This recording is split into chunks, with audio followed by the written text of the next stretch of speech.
Dear students, हम chapter 1 meaning and objective of accounting कर रहे हैं। अब इसमें जो हमारा आज का टॉपिक है वो है एडवांटेजेस ऑफ अकाउंटिंग। ठीक है, इसका meaning, characteristics, functions of accounting हम कर चुके हैं। तो आज हम करेंगे एडवांटेजेस ऑफ अकाउंटिंग। अकाउंटिंग के क्या क्या फ़ायदे हैं। First is financial information about business. अब मैं आपको बार बार बता रही हूँ कि अकाउंटिंग से बिजनेस की सारी फाइनेंशियल इंफॉर्मेशन मिलती है। तो अकाउंटिंग बिजनेस के बारे में सारी इंफॉर्मेशन देने में हेल्प करता है। ठीक है, अब ऑनर्स को बिजनेस में क्या प्रॉफिट हो रहे हैं या लॉस हो रहे हैं, कितने एक्सपेंस हो रहे हैं, यानी कि कैश की आउटगोइंग क्या है, इनकमिंग क्या है, वो सारी इंफॉर्मेशन जो है वो कहाँ से मिलती है, वो अकाउंटिंग से ही मिलती है। Second point is helpful in management of business. Accounting helps in better decision making with the preparation of various statement, and it helps in achieving goals of organization easily. अब अकाउंटिंग मैनेजमेंट को help करता है। Management क्या काम करती है? Planning को करने का काम करती है, डिसीजन मेकिंग का काम करती है, और रिसोर्सेज को कंट्रोल करने का काम करती है। ये सारे काम मैनेजमेंट करती है। तो मैनेजमेंट को ये सारे फंक्शन परफॉर्म करने में अकाउंटिंग हेल्प करती है। जिस तरह की इंफॉर्मेशन मैनेजमेंट को चाहिए वो उन्हें अकाउंटिंग से मिलती है। Third point is valuation of the business. अगर हमें बिजनेस को सेल करना है तो उसकी वैल्यू को फाइंड आउट करने में, वैल्यू को कैलकुलेट करने में बिजनेस की ये हेल्प करती है अकाउंटिंग। तो in case of a sale of business, true and fair value of the business is calculated through accounting. Fourth, helps in raising loan. अब बिजनेस को एक्सपेंड करने के लिए एक्स्ट्रा कैपिटल की जरूरत होती है। अब जरूरी नहीं है कि इतना अमाउंट बिजनेसमैन के पास हो, उसे बाहर से भी लोन लेना पड़ता है। तो जो फाइनेंशियल इंस्टीट्यूशंस हैं वो हमें लोन देने से पहले, बिजनेस को लोन देने से पहले बिजनेस की पोजीशन क्या है उसको जानना चाहेंगे। तो और ये सारी इंफॉर्मेशन उन इंस्टीट्यूट को जो हमें लोन देंगे वो कहाँ से मिलती है? अकाउंटिंग से मिलती है। तो अकाउंटिंग लोन लेने में बिजनेस की हेल्प करते हैं। Fifth point is evidence in legal matter. अब अकाउंटिंग में सारा सिस्टमेटिक रिकॉर्ड रखा हुआ होता है। तो अगर कोर्ट में किसी भी केस में किसी भी तरह के एविडेंस की ज़रूरत पड़ती है तो हम अपने उन मेंटेन किए गए रिकॉर्ड्स को एविडेंस के रूप में कोर्ट में रख सकते हैं और कोर्ट उसे एक्सेप्ट कर लेता है। Point 6, helpful in assessment of tax liability. Properly maintained records will be of great help when the firm is assessed to income tax and sale tax.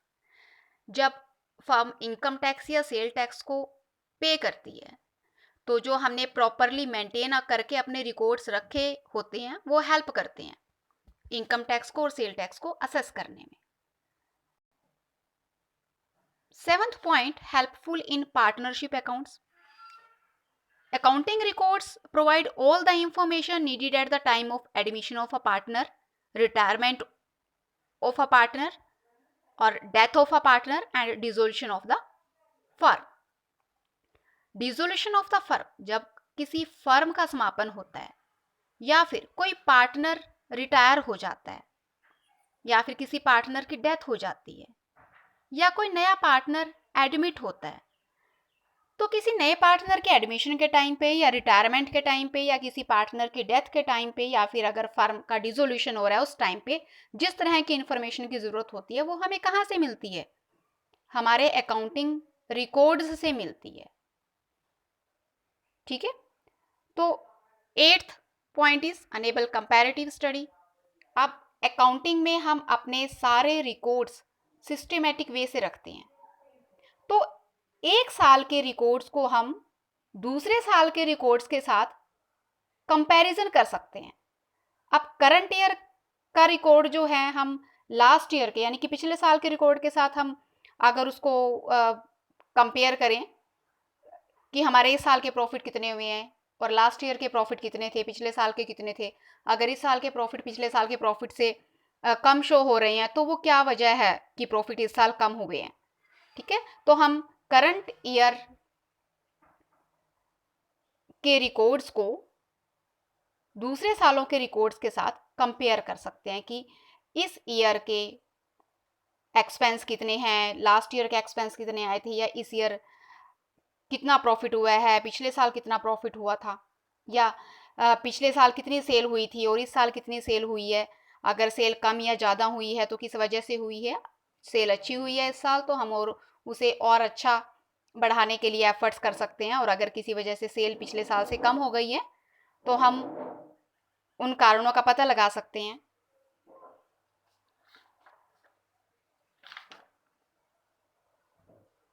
Ninth of advantage is helpful in prevention and deduction of errors and fraud.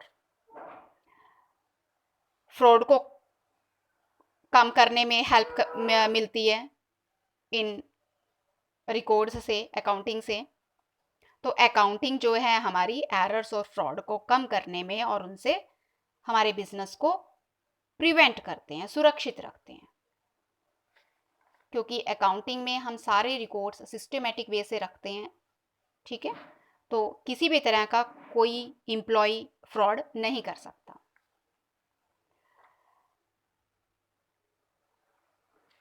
Now what are the limitations of accounting. अब advantages तो बहुत सारे हैं लेकिन कुछ limitations भी हैं। Record only monetary items, तो यहाँ पे सिर्फ फाइनेंशियल ट्रांजैक्शंस को ही लिखा जाता है। Accounting records only those transactions and events which can be measured in terms of money, जिनको मनी के टर्म्स में मेजर किया जाता है उन्हीं इवेंट्स और ट्रांजैक्शंस को ही हम अकाउंटिंग में लिखते हैं। जो हमारे क्वालिटेटिव एलिमेंट्स हैं उनको इग्नोर किया जाता है। For example number of honest employees. अब ऑनेस्ट एम्प्लॉयज़ बिजनेस में काम कर रहे हैं, उनका बिजनेस पे अच्छा इफेक्ट तो है ही है, लेकिन हम उसको मॉनेटरी टर्म्स में मेजर नहीं कर सकते। जैसे फैक्ट्री में एम्प्लॉयज़ के बीच में फाइट हो जाती है, अब ये सारी चीज़ें बिजनेस को प्रभावित तो करती हैं लेकिन हम उनको मॉनेटरी टर्म में नहीं शो कर सकते। ठीक है, तो ये इसकी मेन लिमिटेशंस हैं कि सिर्फ मॉनेटरी आइटम्स को ही रिकॉर्ड करते हैं। Second is based on historical cost, तो the value of money always changes due to inflation. अब देखो हर चीज़ के प्राइजेस जो हैं वो चेंज होते रहते हैं। ठीक है, हमने कोई बिल्डिंग 10 साल पहले खरीदी थी, वो 5 लाख की थी, लेकिन अब उसकी वैल्यू जो है 8 लाख हो गई है, लेकिन अकाउंट में तो वही रिकॉर्ड रखा गया है ना कि वो 5 लाख की है, लेकिन अब उसकी मार्केट में वैल्यू 8 लाख है, तो उसकी उस टाइम की वैल्यू को ही लिख के रखा जाता है जिस टाइम पे वो परचेज की थी। तो एग्जिस्टिंग अकाउंटिंग सिस्टम जो है हमारा वो सिर्फ हिस्टोरिकल कॉस्ट को ही कंसीडर करता है, जो करंट चेंज हुए हैं वैल्यू में उनको इग्नोर करता है। यानी कि जो पुराने टाइम से लेके अब टाइम तक जब उस सामान को खरीदा था और अब जो उसकी वैल्यू है मार्केट में, उनका जो डिफरेंस आया, उनमें जितना चेंज हुआ है वैल्यू में, उसको इग्नोर किया जाता है। तो as a result the accounts maintained fail to exhibit the exact financial position of a business concern. तो इस तरह से बिजनेस की एग्जैक्ट फाइनेंशियल पोजीशन का पता नहीं चलता। Third point is accounting is not fully exact. Accounting जो है वो पूरी तरह से सही नहीं होता है। There are some transactions which are recorded on the basis of estimation.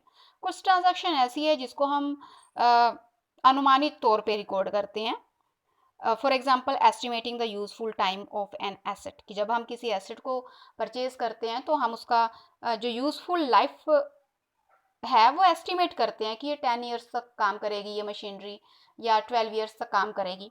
वैसे एक्चुअल में हमें नहीं पता होता कि वो कितना टाइम काम करेगी। तो ये एस्टिमेशन ही होता है हमारा। तो इसलिए अकाउंटिंग जो है वो पूरी तरह से एग्जैक्ट नहीं होता, सही नहीं होता। Fourth point is affected by window dressing. अब अकाउंटिंग में विंडो ड्रेसिंग होती है, ये इसकी मेन लिमिटेशन है। विंडो ड्रेसिंग मीन्स कि अच्छा शो करके दिखाना, ठीक है। अब बिजनेस को किसी बैंक से लोन लेना है, तो वो जो अपनी फाइनेंशियल पोजीशन है बिजनेस की, वो ज़्यादा अच्छी शो कर देता है ताकि बैंक आसानी से उसे लोन दे दे। एक्चुअल में उसकी पोजीशन ऐसी होती नहीं है जितना वो अच्छा शो कर देता है। तो window dressing refers to the practice of manipulating accounts so that the financial statements may disclose a more favorable position than the actual position। और विंडो ड्रेसिंग की वजह से फाइनेंशियल स्टेटमेंट जो है वो एक्चुअल पोजीशन से ज़्यादा अच्छी पोजीशन को शो करते हैं, ठीक है। तो ये हमारी लिमिटेशंस थी, आज हम इतना ही करेंगे। ओके।